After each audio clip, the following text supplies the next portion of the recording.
Lucky Broken Girl, Chapter 16, A Sadder Story. Mommy brings her ironing board into my room to keep me company while she works.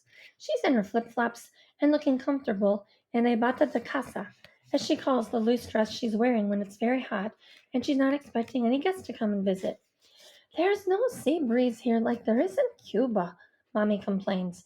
Even with the windows wide open, you can't get a breeze. I agree a breeze would be nice. Being in the cast in summertime feels like I'm bundled in 100 blankets. It isn't fair that I ended up like this, I groan. Nothing is fair, mi niña, she replies, her sad eyes filling quickly with tears. Nothing. We all have our troubles. At least I am here to take care of you. Gracias, mommy. And you promise to never stop taking care of me? I promise, mi niña. I know I lose my patience sometimes, she tells me, but I'm only human, you know. And suddenly, we hear horrible screams from down the hall.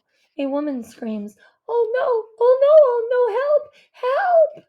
I better go see what's wrong. I'll just be a minute, Mommy says, rushing off.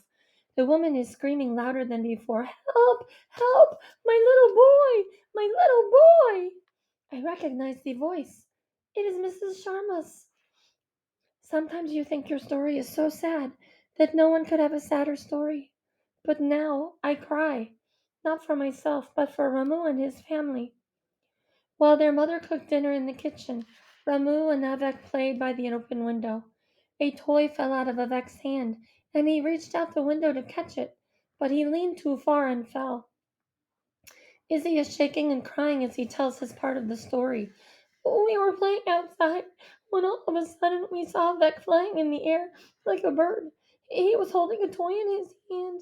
When he landed, we saw what it was. The toy was a wind up elephant from India. His mother came running. She was wearing one of her long gowns and she tripped and fell right next to Avec and spread her arms around him. He was all bloody. She lay there in the street holding him until the police came. Then they all shooed us kids away.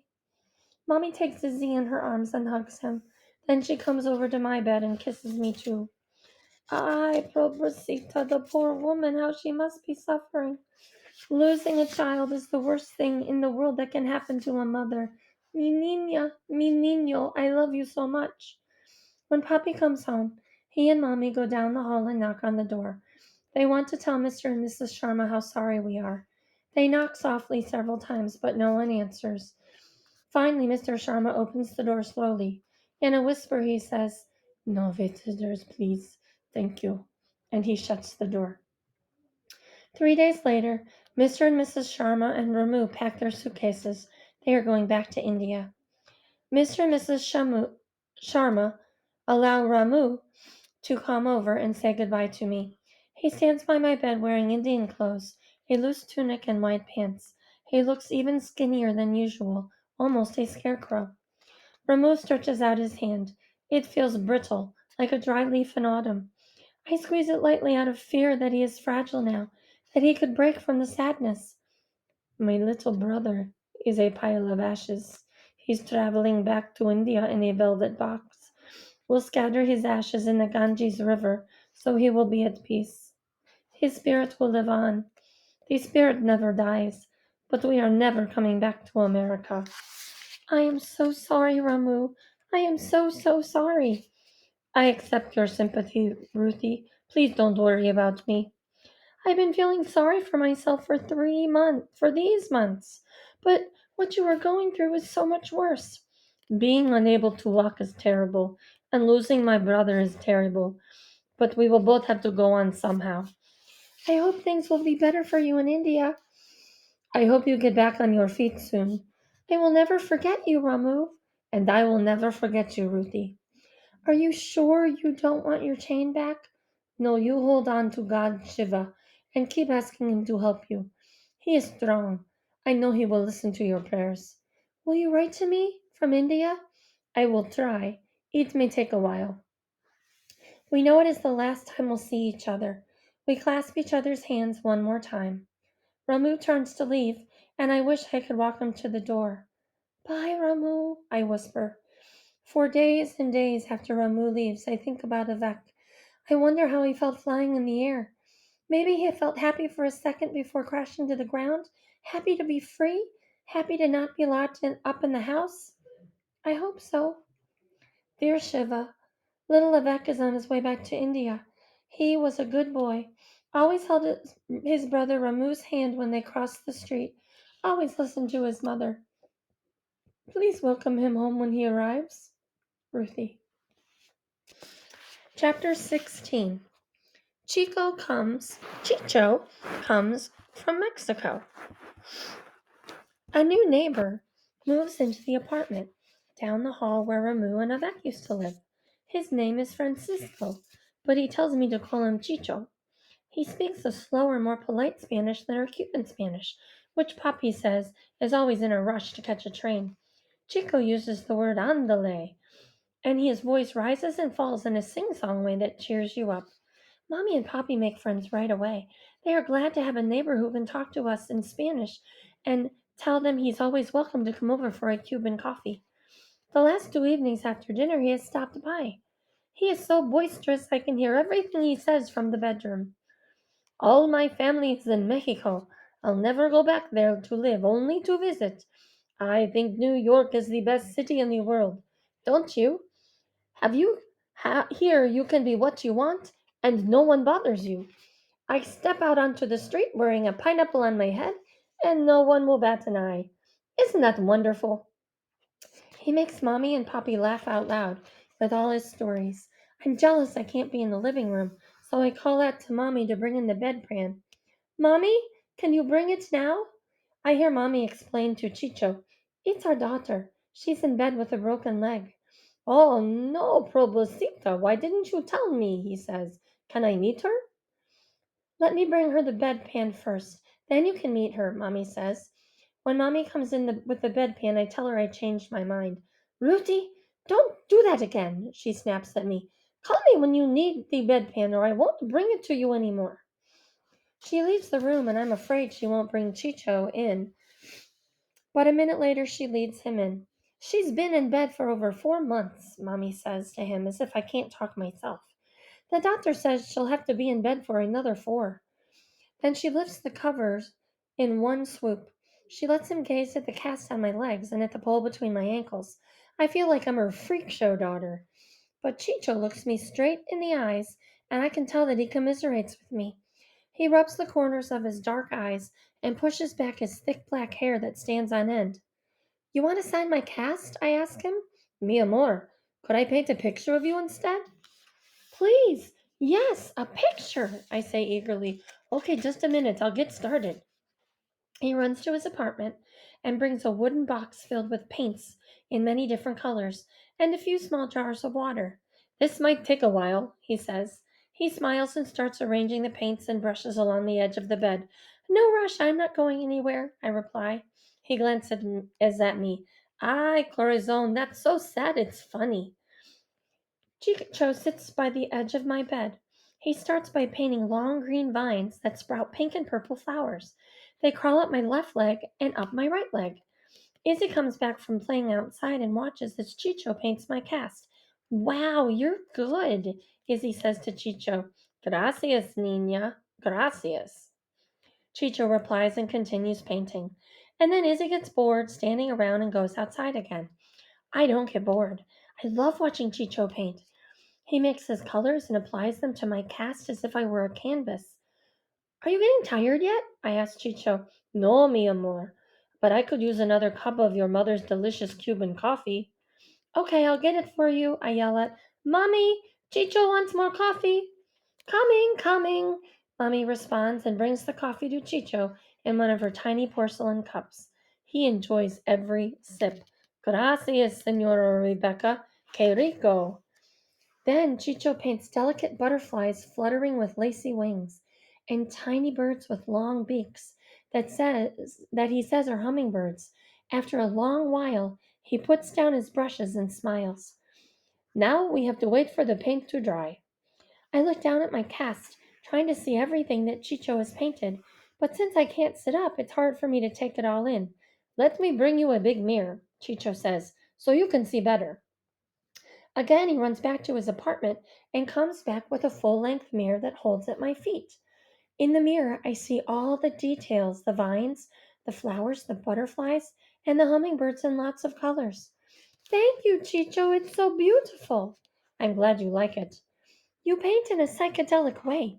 My teacher is going to love it, I tell him, and I'm proud of myself for using the grown up word. Chicho laughs and his dark eyes twinkle. It's the effect of your mother's Cuban coffee. By the time he's done painting, it's nighttime. Mommy sets the table for dinner, and Poppy invites Chicho to stay and eat with them and Izzy. But Chicho says, Can I eat in the bedroom with Rudy? That will be fun, an indoor picnic. Mommy brings him dinner on a tray, just like she brings for me. She gives Chicho a huge helping of black beans and a huge mound of white rice and fried steak smothered with fried onions, and an entire plate of sweet fried plantains. I have to stay on my diet so I won't burst out of my cast. I only get a little bit of each thing, and not even one fried plantain. But as soon as Mommy leaves the room, Chicho gives me one of his. Eat quickly. Andale, niña, he says. Are you an artist, Chicho? I ask. I wanted to be an artist, but my papa wouldn't let me. He said it wasn't a good career for a young man. So I became an engineer.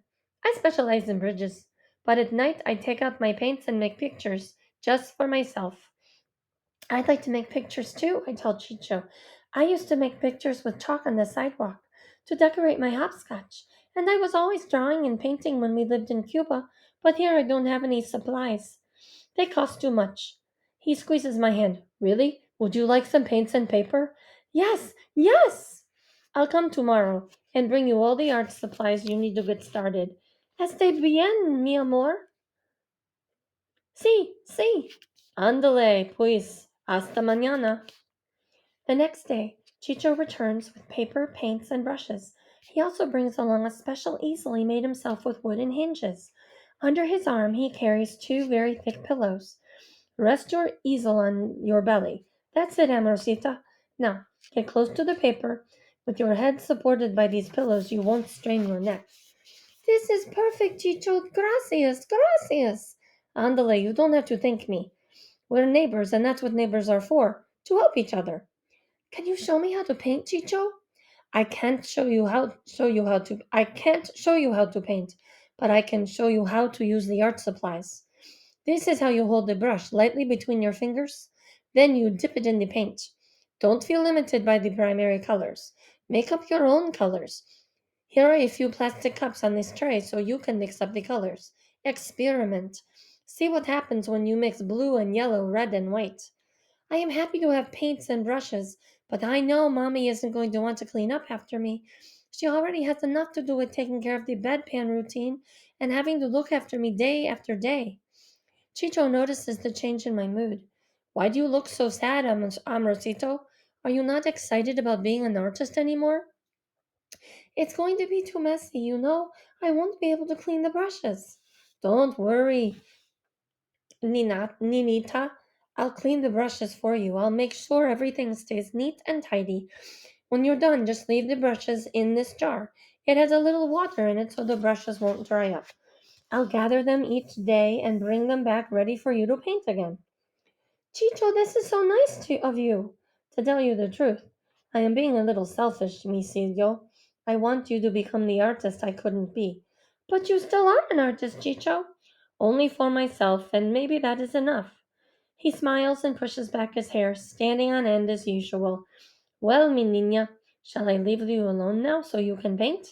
Artists need to be quiet so they can hear the stories inside their hearts. Okay, but before you go, can I tell you something? Chicho, it's important. Tell me, do you want to whisper it in my ear? Yes. Chicho comes closer and brings his face next to mine. Tell me, I am ready. The apartment where you live? A family from India used to live there. Their mother liked sandalwood incense, and the father was always working. And there were two boys. One is named Ramu, and he was my friend at school. The other boy, his younger brother, was named Avec. Poor little Avec. I start to cry, but quietly in the way I learned to cry since the accident. Ay, no, que pasó, mi niña? Little Avec. He was playing by the window. He fell and he died. How terrible, terrible! And Ramu went back to India with his mother and father. He says they'll never come back to America. I know, and he was your friend? He was a friend from when we were both in the dumb class. We were in the dumb class just because we didn't know English. How unfair. And Ramu gave me this necklace before he left. See, it's the god Shiva, the dancing god. Ramu told me he's very powerful. How beautiful of Ramu to give it to you as a souvenir. Chicho, how did you know to say the word souvenir? That's the word Ramu had to spell to get out of the dumb class. And I had to spell the word commiserate. What wonderful words! Life is full of surprises. Our paths cross in the most unexpected ways. It's all very mysterious. But Chicho, why did Avec have to die? He was a good boy. No one can answer that question, mi niña. Some of us come here as shooting stars, to shine brightly for only the briefest moment, and others of us come and outstay our welcome, living to a ripe old age and forgetting our own names. I don't want to be sad any longer. I reach for the brush and the paints. Okay, what should I paint, Chicho? I have an idea, mi niña. Will you make a picture of Avec for me? You see, I have an altar in my apartment. It's a Mexican tradition to have an altar with flowers and candles and pictures of your ancestors and of people who have died, whose souls need to find peace and tranquility. Make me a picture of Avec and I will add it to the altar. I will dedicate a special candle to him, to Avec, the little boy who lived in my house before I arrived, and I will burn sandalwood incense for him too. That way you'll never forget him. Chicho, I will make a picture of Avec for you right now. I set the paper on the easel and get to work. It doesn't take too long before Avec appears, with his wide brown eyes, holding the wind up elephant in both hands so it won't get lost. I look at the picture for a moment before I pass it to Chicho and realize the one thing is missing. He needs wings. So I give Avec some wings. That way, he can fly as much as he wants in heaven. Chapter 17 Frida, the guardian angel of wounded artists. Now I paint every day. I make pictures of myself in bed in the cast. I make the cast look different in each picture. I am an Egyptian mummy in one picture. In another picture, I give myself a fishtail like a mermaid. In another picture, I make a picture where mommy stands next to me with the bedpan. I make a picture of Izzy eating chocolate chip cookies as the tears pour down my face. I make a picture of Poppy gathering me in his arms after the accident, my broken leg dangling and the Oldsmobile bursting into flames behind us. There's a picture of Baba sitting next to me and singing to me, and I am smiling. I even make a picture of Zied holding a bottle of prune juice as if it were a trophy. Ever since that day, I drink a little prune juice every morning, and Zied was right. It tastes pretty good once you get used to it. I make a picture of Joy to welcome her back when summer vacation is over. I paint her in her bell-bottom pants and puffy-sleeved blouse with a halo of flowers and a pink peace sign in her hands. Thank you, Ruthie, she exclaims. That is the most beautiful portrait anyone has ever made of me. I'm glad you like it, Joy. It's yours to keep. I will treasure it, Ruthie. Again, I feel so thankful to have Joy as my teacher, but then I can't help it. I suddenly feel like I want to cry. You are the best teacher in the world, but Joy, I don't know. What's the matter, Ruthie? It's a whole new year and I miss going to school. I miss not being with other kids. How will I ever catch up with everyone? Oh, sweetheart, I know it's difficult being out of school, but believe me, you will be fine one day, and then you will go back to being a regular kid. But I've forgotten how to be a regular kid. I don't know what it's like to be free to be able to walk to school and play outside. I'm like a turtle now, stuck in its shell. Don't you worry, Ruthie says. The leg doesn't stay broken forever. Everything will come naturally as soon as you are healed.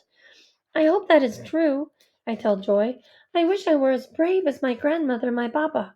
She had to leave everything behind and took a ship and crossed the ocean all by herself.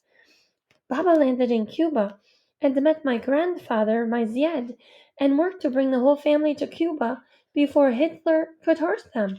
Isn't that amazing? Yes, Ruthie, very amazing. Your grandmother would have gotten along very well with Emma Lazarus. She was also a brave woman. Who's she? She was a writer and a poet. She wrote a poem that is engraved on the Statue of Liberty that says, "Give me your tired, your poor, your huddled masses yearning to breathe free." Joy tells me that Emma Lazarus came from a Jewish family and that her ancestors were immigrants from many places, and they too lost countries more than once, like in my family. Maybe because her family moved around so much, Emma Lazarus fought for the rights of immigrants. She also fought for religious freedom. Even though she herself wasn't religious, she felt God was in the earth we stand upon, in the trees that give us shade, in the goodness in our hearts. So, Joy, is it okay that even though I'm Jewish, I sometimes pray to other gods? I ask her. That's right, Ruthie. It is right. We have freedom to believe here in America, and freedom of expression, too. I know.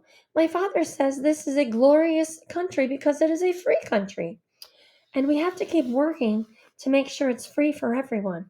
But freedom can mean many different things. That's your homework.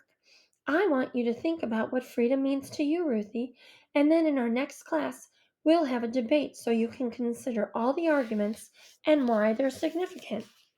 I love how Joy talks to me like I'm a grown up.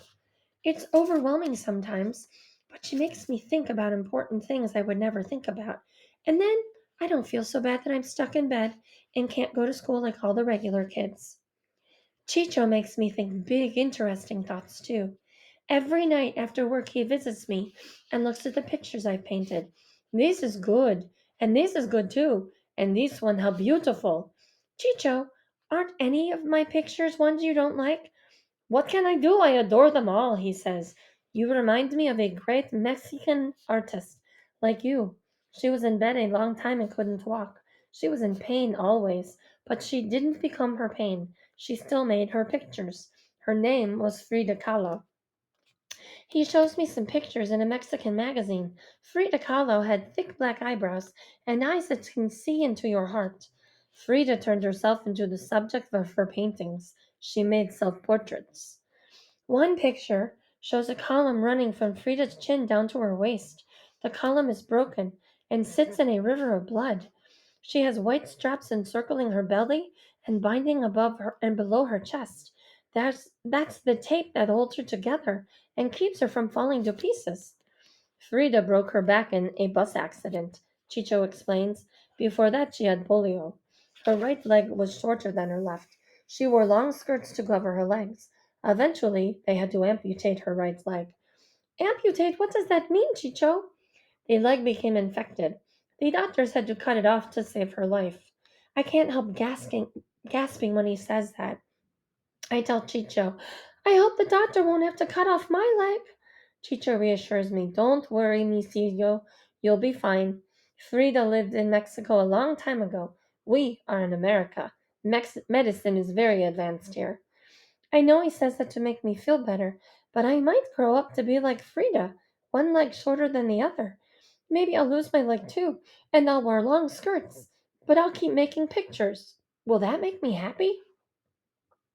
Suddenly, I change my mind about wanting to be like Frida. I push away the paintings I've just shown to Chicho. What's wrong? Chicho asks. Chicho, I want to be an artist, but I also want to be a normal girl. I want to run around and play and go to the bathroom by myself. I know, mi Silvia. Don't despair. Has más tiempo que vida. What does that mean? There's more time than life. I don't get it. You have to be patient. Your time will come. Meanwhile, keep making pictures. Frida is gazing at you from the sky, and she's happy you're drawing in bed, just like she used to do. She wants you to get well. She knows you are resilient too. Whenever you feel sad, remember you're not alone. Frida is there to help you. Frida is the guardian angel of all wounded artists, and she will always be with you. Dear Frida, you are a very special guardian angel to me. I am grateful to you for showing the world you can be a great artist, even when you can't get out of bed. Please make me well, heal my legs, and I promise I'll keep painting forever. And if you can't heal me, I'll keep painting forever. I really love painting. But try to heal me, okay, Frida? Not just for my sake, but so my pretty mommy can go out and stroll around in her high heels and be admired by everybody. Thank you, Ruthie.